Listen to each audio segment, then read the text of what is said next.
Yo, check. Good morning mga Lodi Cakes. Muli nagbabalik, Barangay Popay ba to? Samahan ng mga tito na matitigas ang ulo. Ngayon, kung bago ka lang sa channel ko, please subscribe and like and share na rin ang video natin kung pakiramdam mo na makakatulong sa community. So, ito na nga.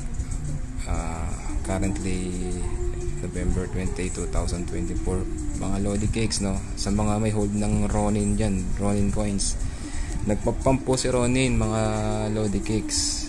Sobrang nagpapump po siya, bullish. Kasi meron po akong napanood na news kagabi, galing yata to kay Coach Reb. Kung kilala niyo si Coach Reb, hanapin niyo na lang sa YouTube Coach Reb, no? Nagkaroon siya ng insight sa Ronin dahil nga bullrun na ano. Ang sabi is ang Ronin network daw is magle-level kay Ethereum. Naniniwala ba kayo doon? Subscribe na lang, mag-comment na lang kayo, no, kung naniniwala kayo doon. Pero meron siyang inilapag doon na mga hints kung bakit si Ronin is tataas, no? Kasi nga, number one is dun sa mga projects, and then at the same time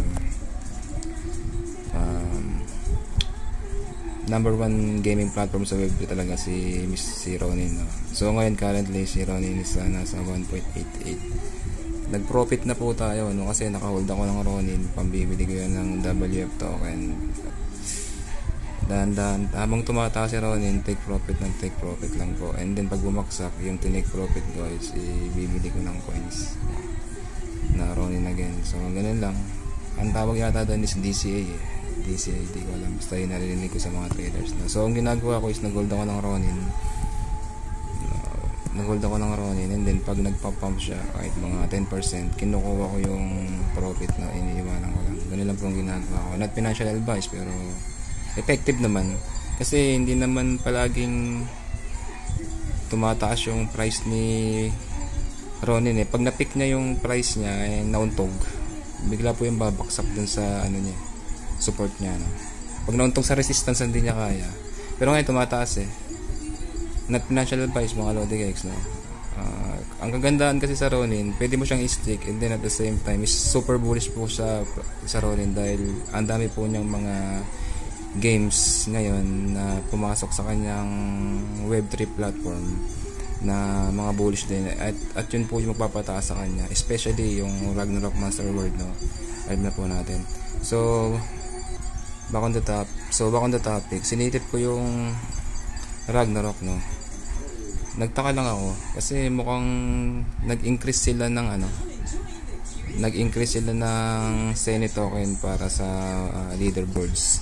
Kasi kung natatandaan nyo, kung active ko sa channel natin, mga Lodi Cakes, nasa rank 300 ako niyan, nung nakaraan, hindi ko na maalala, mga ganyan, nung nasa 1,900 MMR ako. Ang makukuha ko lang dito sa early era phase, nasa 210 lang, no? Nagtataka ako bakit ngayon nasa 1,783 MMR ako, pero ang maka-accumulate ko sa early era is 433 Zeni, no?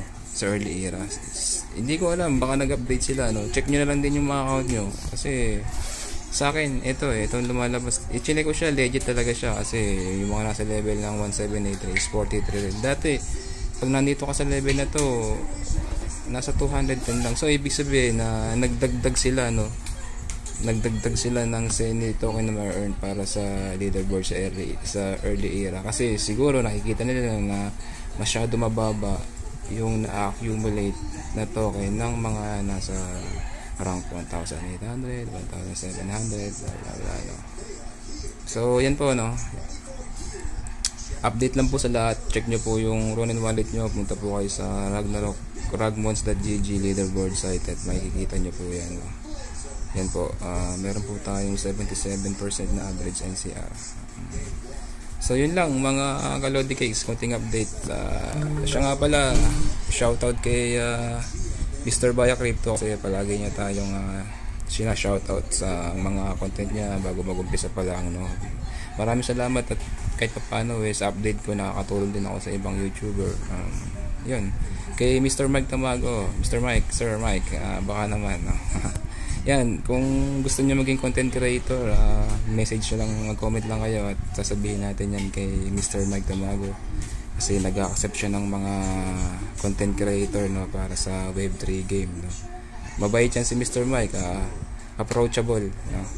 Hindi pa man kami nagkikita, pero sooner or later on, baka magkita rin kami. So, di ba, Mr. Mike? Comment ka na lang, Mr. Mike Tamago. Barangay Mike Tamago, kung napunod mo tong video na to, no.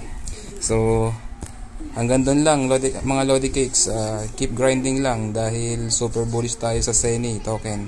Alam naman natin na about 44 million yata to, yung allocation para sa circulation. So super bullish po nito mga Lodi Cake, no? Hindi, not financial advice, pero super bullish po. Tapos bull market na rin. So yun, hanggang doon na lang. Hanggang sa susunod na vlog at susunod na updates. Keep grinding sa Ragnarok Monster World.